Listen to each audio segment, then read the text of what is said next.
A polêmica sobre a revalidação de diplomas obtidos fora do Brasil. Justiça entende que mesmo os acordos de cooperação existentes entre países para admissão de títulos não garante o registro automático dos certificados. Os equipamentos de uso pessoal dos passageiros que não podem ser apreendidos. Justiça manda liberar notebook confiscado pela Receita. E as práticas sustentáveis da Justiça Federal, que tem ajudado a preservar o meio ambiente em Brasília e na Bahia. Acompanhe a partir de agora.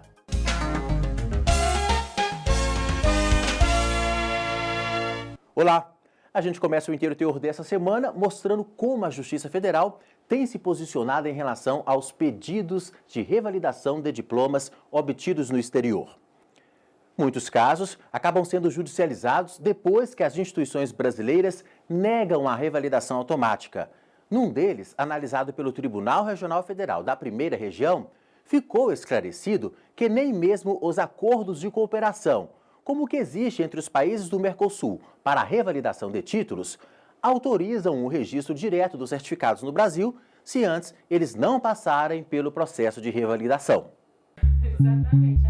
Então, quem chega, se não tiver uma ajuda... Gabriela de Oliveira estudou na Escola Latino-Americana de Medicina, em Cuba. Quando voltou para o Brasil para trabalhar, precisou revalidar o diploma junto a uma universidade pública. A instituição escolhida foi a Universidade Federal de Goiás, a UFG. Ela conta que não foi fácil, mas que conseguiu passar por todas as etapas do processo e entrou no mercado de trabalho. Nesse processo eu demorei 3 anos, que foram os 3 anos mais dolorosos da minha vida, mas que no final rendeu seus frutos, né? Não me arrependo, porque eu acho que a minha formação foi uma formação de excelência. Quando a gente chega, a gente se sente inseguro, acha que a gente está diante de profissionais assim, muito qualificados, que a gente não tem comparação, mas quando a gente entra no mercado de trabalho, a gente vê que não é bem assim, que está tudo certo, que a gente realmente teve uma formação de excelência, uma formação adequada.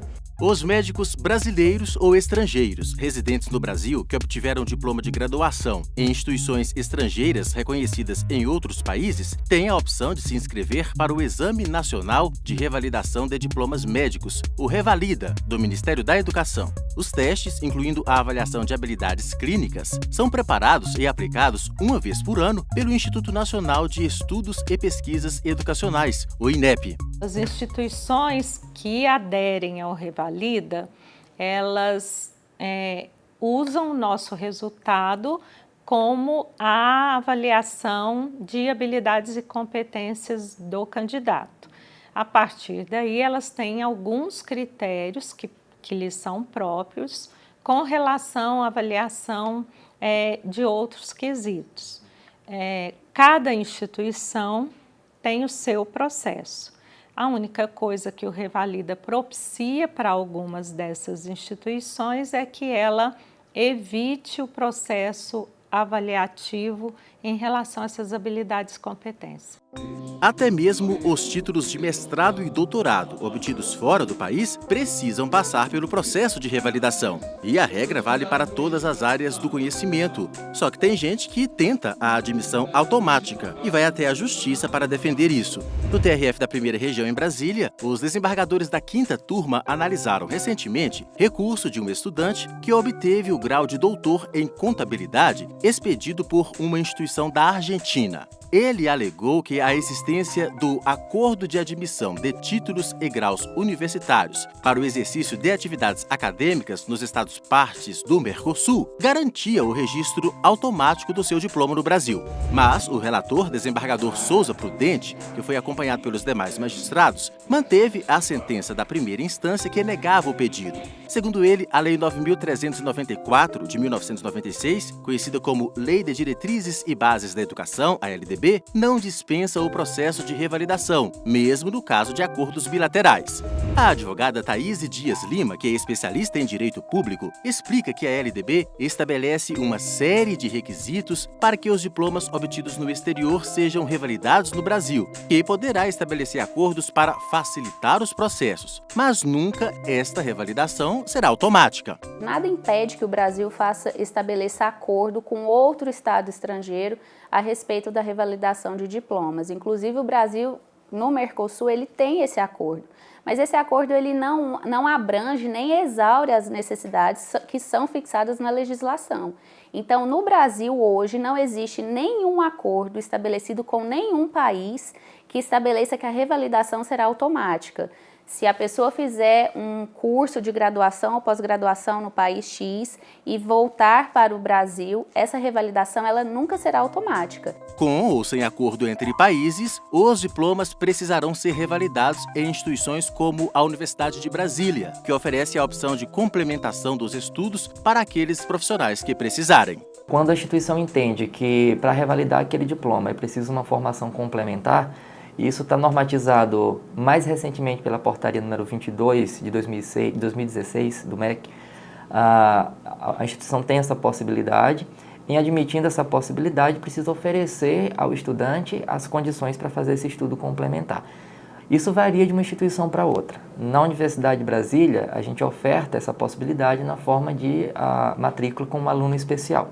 Daqui a pouco, TRF1 manda devolver notebook de uso pessoal de passageiro apreendido pela Receita Federal. E o reaproveitamento da borra do café como adubo orgânico na Justiça Federal de Brasília. O nosso intervalo é rapidinho, a gente não demora. Até já!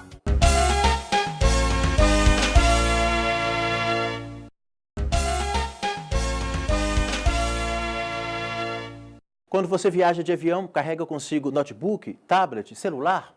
Estes aparelhos são considerados de caráter pessoal e, geralmente, não podem ser retidos em fiscalizações, exceto se ficar comprovada alguma irregularidade.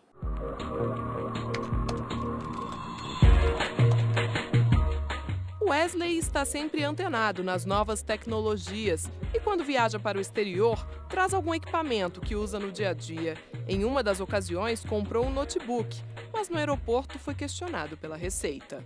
Eles pegaram o notebook e verificaram o preço dele, né, e taxaram ele. Mas excedia pouca coisa do que era, né, do preço mesmo, dos $500. O total, né, das compras excedia pouca coisa, então eu paguei na hora também. O notebook era de uso pessoal e é uma ferramenta de trabalho excelente aqui, mas infelizmente chega para a gente muito caro e com tecnologia defasada. Infelizmente também, né, porque é uma coisa chata, né? É você precisar das coisas com uma tecnologia melhor, mais avançada, de maior velocidade, e você não poder ter isso aqui e nem poder trazer, né? Muitas pessoas passam pela mesma situação. Uma mulher teve o notebook apreendido pela Receita Federal na área de embarque do aeroporto de Foz do Iguaçu. A passageira, que vive na Bahia, entrou com uma ação na Justiça Federal do Estado para garantir o equipamento de volta. E já em primeira instância foi determinada a liberação da mercadoria. A União recorreu ao TRF1, mas a 7ª turma manteve a sentença. Ressaltou que o notebook é bagagem de uso pessoal, portanto, não pode ser apreendido. O colegiado levou em consideração o Decreto 6.759 de 2009. Este advogado explica que um dos artigos trata do conceito tributário de bagagem. Quando é que esses impostos podem ser cobrados? Quando os produtos que são trazidos do exterior não se enquadram na característica que a lei coloca como bagagem de uso pessoal. Se a bagagem é de uso pessoal, ela pode ser uma bagagem de itens que já foram levados do Brasil e retornaram para o Brasil, obviamente não há tributação, ou itens que foram comprados no exterior, itens novos. A 7ª turma destacou que também se enquadram como bens de caráter pessoal do viajante uma máquina fotográfica, um celular e um relógio de pulso, por exemplo. E para o Wesley, o descumprimento desta regra é um retrocesso. E a gente fica refém, né? Então, isso parece coisa de país subdesenvolvido mesmo, sabe? Eu sou contra, não gosto. Eu acho que a gente poderia ter uma maior abertura desse mercado.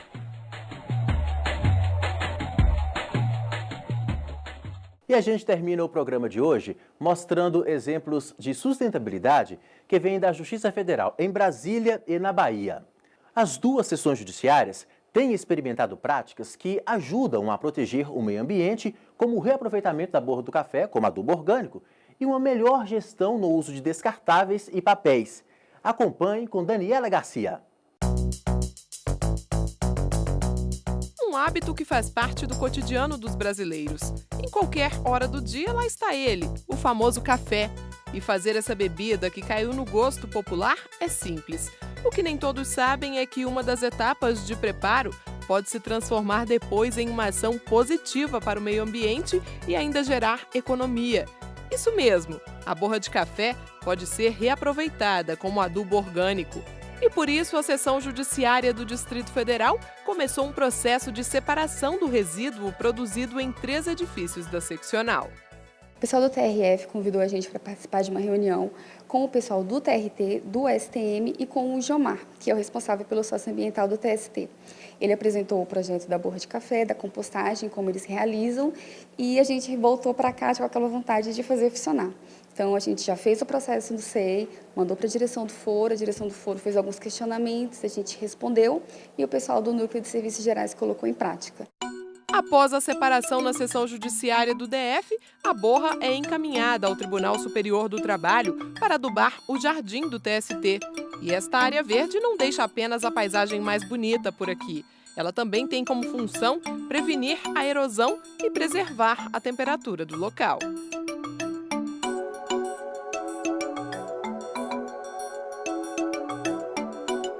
E se depender da Seção Judiciária do Distrito Federal, a contribuição para adubar o jardim será grande, pois a unidade usa 750 quilos de café mensalmente, o que equivale a 1 tonelada e 650 quilos de borra de café por mês. Além dessa atitude sustentável, a seccional também já adotou outra prática. A gente entregou no final do ano copos reutilizáveis para juízes, prestadores, servidores e estagiários. Todo mundo tem o seu copinho para a gente diminuir ao máximo o número de copos recicláveis. Na Bahia, a Seção Judiciária, também pensando no meio ambiente e em economizar, tornou obrigatório o uso de papel reciclado. Pelo menos 30% do papel solicitado pelas unidades anualmente deve ser assim. Há também a determinação para que todos usem o estilo de fonte mais econômico para imprimir documentos gerados pela área administrativa da seccional. Ao utilizar a ecofonte, é possível gastar 12% a menos com toners e cartuchos de tinta. E a gente fica por aqui. Acompanhe outras notícias no portal do TRF1. E não se esqueça, estamos também no YouTube, no Instagram e no Facebook. Obrigado pela companhia. Tchau!